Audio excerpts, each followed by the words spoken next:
Finally coming. Hello everyone, this is my fifth video और आज का हमारा टॉपिक है पॉलिटिक्स एंड मीम। सोचो, एक टाइम था जब पॉलिटिक्स समझने के लिए हमें न्यूज आर्टिकल्स पढ़ने पड़ते थे, टीवी डिबेट्स देखनी पड़ती थी और पॉलिटिकल स्पीचेस देखनी पड़ती थी। और आज एक 10 सेकेंड का मीम किसी पॉलिटिकल इशू को लाखों लोगों तक पहुंचा देता है। एक पॉलिटिशियन का एक्सप्रेशन मीम बन जाता है, गवर्नमेंट डिसीजन पर फनी रील बन जाती है और एक serious political issue suddenly Instagram, YouTube और शॉर्ट्स या फिर एक्स का मीम का टॉपिक बन जाता है। लेकिन असली सवाल ये है कि जेन जी पॉलिटिक्स का मजाक बना रही है या मीम्स एक्चुअली पॉलिटिक्स को समझने, डिस्कस करने और पार्टिसिपेट करने का एक नया टूल बन चुका है। आज इसी को समझते हैं। पार्ट 1, पॉलिटिक्स अब सिर्फ पार्लियामेंट में नहीं है। पहले political communication mostly one way था। लीडर स्पीच देते थे, टीवी चैनल्स उसे ब्रॉडकास्ट करते थे, न्यूज़पेपर उसको एक्सप्लेन करते थे और पब्लिक उसे कंज्यूम करती थी। लेकिन सोशल मीडिया ने पूरे इक्वेशन को ही चेंज कर दिया है। मतलब समझ रहे हो, जब से सोशल मीडिया आया पॉलिटिकल इशू को बहुत फनी वे में कभी कभी दिखा दिया जाता है। अब ऑडियंस सिर्फ कंज्यूम नहीं करती, ऑडियंस खुद कंटेंट क्रिएट करती है। जैसे कोई स्पीच वायरल हुई, उसका मीम बनेगा, कोई कंट्रोवर्शियल स्टेटमेंट आया, उसका रिमिक्स बनेगा, किसी पॉलिटिशियन ने अनयूजुअल रिएक्शन दिया तो 10 मिनट के अंदर टेम्पलेट बन जाता है। और यहीं से जेनजी का रोल इंटरेस्टिंग हो जाता है। जेनजी पॉलिटिक्स को ट्रेडिशनली कंज्यूम करने के बजाय इंटरनेट कल्चर के थ्रू इंटरप्रेट करती है। पार्ट 2, मीम इतना पावरफुल क्यों है? मीम का सबसे बड़ा एडवांटेज है सिंप्लिसिटी। आप 20 मिनट पॉलिटिकल स्पीच देखना चाहते हैं, कोई प्रॉब्लम नहीं, किसी ने उस स्पीच का एक फनी 15 सेकंड का क्लिप बना दिया, आप वो देखते हैं। आपको 100 पेज पॉलिसी डॉक्यूमेंट नहीं पढ़ना, किसी क्रिएटर ने उसका सिंप्लीफाइड वर्जन बना दिया। इंफॉर्मेशन का फॉर्मेट चेंज हो गया। पॉलिटिक्स अब सिर्फ फैक्ट की लैंग्वेज में कम्युनिकेट नहीं होती। पॉलिटिक्स अब ह्यूमर, आयरनी, सरकाज़म, एडिट और वायरल विजुअल रेफरेंसेस के थ्रू भी कम्युनिकेट होती है। पार्ट 3, मीम पॉलिटिक्स का डार्क साइड। पर यहाँ एक प्रॉब्लम है कि जो मीम होता है वो एक कंप्लीट इंफॉर्मेशन नहीं होता है। सपोज किसी पॉलिटिशियन के स्पीच का 30 सेकंड का क्लिप वायरल हो जाता है। क्लिप फनी है, पीपल शेयर करते हैं।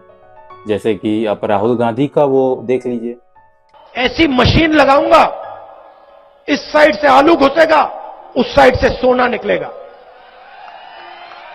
जो आलू से सोना बनाने वाला केस जो बताते हैं वो, बट एक्चुअली वो मोदी जी का है। मोदी जी का कॉन्टेक्स्ट लेके उठा के वो राहुल गांधी बोलते हैं। लेकिन फनी क्लिप वायरल हो गया राहुल गांधी जी का, पीपल शेयर करते हैं और वहां से आते हैं थाउजेंड्स ऑफ कमेंट्स आ जाते हैं। फिर उसके बाद कहता है लेकिन हो सकता है कि उस 30 सेकंड के क्लिप के पहले और बाद में कुछ और कॉन्टेक्स्ट हो।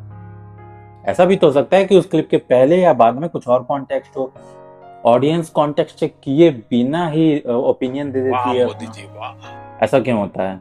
का कारण मीम जो होता है वो इंफॉर्मेशन को एक्सेसिबल बनाता है, बट कभी कभी ओवर सिंप्लिसिटी भी करता है। कॉम्प्लेक्स पॉलिटिकल इशू को भी एक पंच लाइन में कन्वर्ट करना इंटरटेनिंग तो है, पर रियलिटी यूजुअली पंच लाइन से ज्यादा कॉम्प्लिकेटेड होती है। पार्ट 4, जेन जी सिर्फ मीम नहीं बनाते। ये कहना गलत होगा कि जेन जी पॉलिटिक्स को सीरियसली नहीं लेती, बस मीम बनाती है। सोशल मीडिया ने पॉलिटिकल पार्टिसिपेशन के नए फॉर्म क्रिएट किए हैं। पीपल पिटीशन शेयर करते हैं, प्रोटेस्ट के वीडियो सर्कुलेट करते हैं, पॉलिटिकल एक्सप्लेनर बनाते हैं, फैक्ट चेकिंग करते हैं और गवर्नमेंट पॉलिसीज पर डिस्कशन भी करते हैं। कभी कभी एक मीम ही किसी इशू को मेन स्ट्रीम कन्वर्सेशन में भी ला सकता है। मीम खुद पॉलिटिकल एक्शन नहीं है, बट मीम पॉलिटिकल कन्वर्सेशन का एंट्री पॉइंट बन सकता है। जैसे कोई पर्सन मीम देखता है, क्यूरियोसिटी होती है, फिर गूगल करता है, पर वीडियो देखता है, आर्टिकल पढ़ता है और इवेंचुअली उस इशू पर ओपिनियन डेवलप करता है। पार्ट 5, पॉलिटिशियंस भी मीम को इग्नोर नहीं कर सकते। पॉलिटिशियंस और पॉलिटिकल पार्टी भी समझ चुकी है कि सोशल मीडिया बहुत ज्यादा इंपॉर्टेंट है। वोटर्स ट्रेडिशनल पॉलिटिकल एडवर्टाइजिंग से डिफरेंट कंटेंट कंज्यूम करते हैं। कम्युनिकेशन सिर्फ रैली और स्पीच नहीं है, Instagram post, YouTube video, short video clip, meme, podcast और एक्स पोस्ट सब पॉलिटिकल कम्युनिकेशन के टूल बन चुके हैं। पॉलिटिकल पार्टीज के सोशल मीडिया टर्म्स अब सिर्फ अनाउंसमेंट नहीं करते। भी पॉलिटिकल पार्टी है उसके सोशल मीडिया के टर्म जो हैं अब सिर्फ अनाउंसमेंट नहीं कर रहे हैं, वो इस बारे में सोचते हैं कि वायरल क्या होगा, पीपल शेयर क्या करेंगे। पॉलिटिक्स का ऑब्जेक्टिव अटेंशन कैप्चर करना बन जाता है।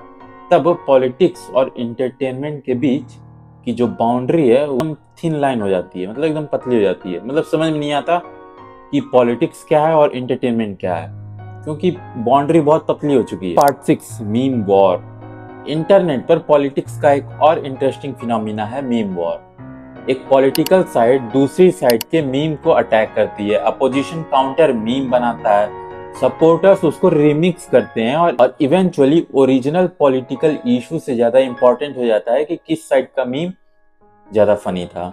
यहाँ प्रॉब्लम ये है कि पॉलिटिकल डिस्कशन कभी कभी पॉलिसी से शिफ्ट होकर फैंडम में कन्वर्ट हो जाता है। जैसे क्रिकेट में मेरा टीम बेस्ट, वैसे पॉलिटिक्स में मेरा लीडर बेस्ट। और जब पॉलिटिक्स फैंडम बन जाती है, क्रिटिसिज्म को भी पर्सनल अटैक समझा जा सकता है। पार्ट 7, अब इसमें आता है एल्गोरिथम का रोल। इसमें हम एक कैरेक्टर बोल रहे हैं एल्गोरिथम।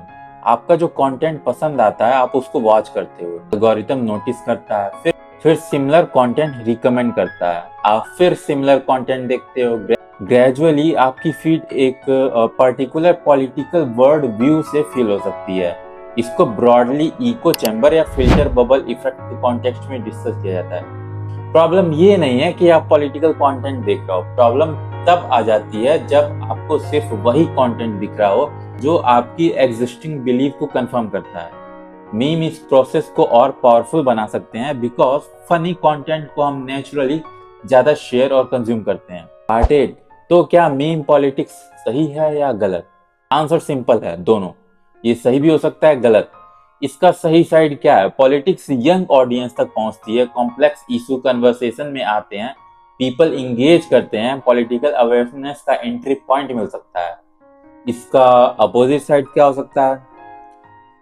मिस इन्फॉर्मेशन वायरल हो सकती है, कॉन्टेक्स्ट डिसअपीयर हो सकता है, पॉलिटिकल अपोनेंट कैरिकेचर बन सकते हैं, सीरियस इशू एंटरटेनमेंट में रिड्यूस हो सकते हैं। सीरियस इशू है वो एंटरटेनमेंट में बदल जाता है, उस पर कोई ध्यान ही नहीं देता। सो प्रॉब्लम मीम नहीं है, प्रॉब्लम है जब मीम को कंप्लीट ट्रुथ समझ लिया जाए। पार्ट 9, जेनजी को क्या समझना चाहिए? अगर आप जेनजी हो इसका मतलब ये नहीं कि आपको मीम देखना बंद कर देना चाहिए। मीम एंजॉय करो, पॉलिटिकल जोक्स एंजॉय करो, सटायर देखो, लेकिन एक सिंपल रूल रखो, मीम देखो फिर कॉन्टेक्स्ट चेक करो वो सही भी है या गलत। किसी पॉलिटिशियन का क्लिप वायरल है, फुल स्पीच देखो, कोई स्टैटिस्टिक वायरल है, सोर्स चेक करो, कोई शॉकिंग क्लेम अगर है तो दूसरे रिलायबल सोर्स से देखो क्या वो सही है या गलत। और सबसे इंपॉर्टेंट, अपने फेवरेट लीडर को भी क्वेश्चन करो बिकॉज डेमोक्रेसी में लॉयल्टी से ज्यादा इंपॉर्टेंट है अकाउंटेबिलिटी। तो क्या जेनजी पॉलिटिक्स को मीम से चेंज कर रही है? हाँ, पर अलोन नहीं, मतलब चेंज तो कर रही है पर अकेले नहीं। जेनजी पॉलिटिक्स की लैंग्वेज चेंज कर रही है, पॉलिटिकल कम्युनिकेशन अब शॉर्टर है, मोर विजुअल है, मोर इंटरैक्टिव है और डेफिनेटली मोर इंटरनेट ड्रिवन है। लेकिन एक डेंजर भी है, अगर हम पॉलिटिक्स को सिर्फ मीम्स, रील्स या फिर वायरल क्लिप्स के थ्रू समझेंगे तो हम पॉलिटिक्स का एंटरटेनिंग वर्जन तो देख लेंगे लेकिन कंप्लीट वर्जन नहीं देख पाएंगे कि वो सच में वो मीम आया कहां से, सच में मीम हंसने लायक है या फिर वो किसी इश्यू के बारे में बात कर रहा है। इसलिए नेक्स्ट टाइम जब भी कोई पॉलिटिकल मीम तुम्हारी फीड पर आए, हंसना, शेयर करना, डिबेट भी करना, बट एक बार रुक के ये जरूर पूछना कि इस मीम के पीछे एक्चुअल फैक्ट क्या है, क्योंकि डेमोक्रेसी में सबसे पावरफुल चीज मीम नहीं है, इन्फॉर्म सिटीजन है। कमेंट्स में बताओ क्या मीम पॉलिटिक्स अवेयरनेस बढ़ा रहे हैं या पॉलिटिक्स को सिर्फ इंटरटेनमेंट बना रहे हैं। मिलते हैं नेक्स्ट वीडियो में। Thank you so much watching, bye. Like करें, शेयर करें, सब्सक्राइब करें।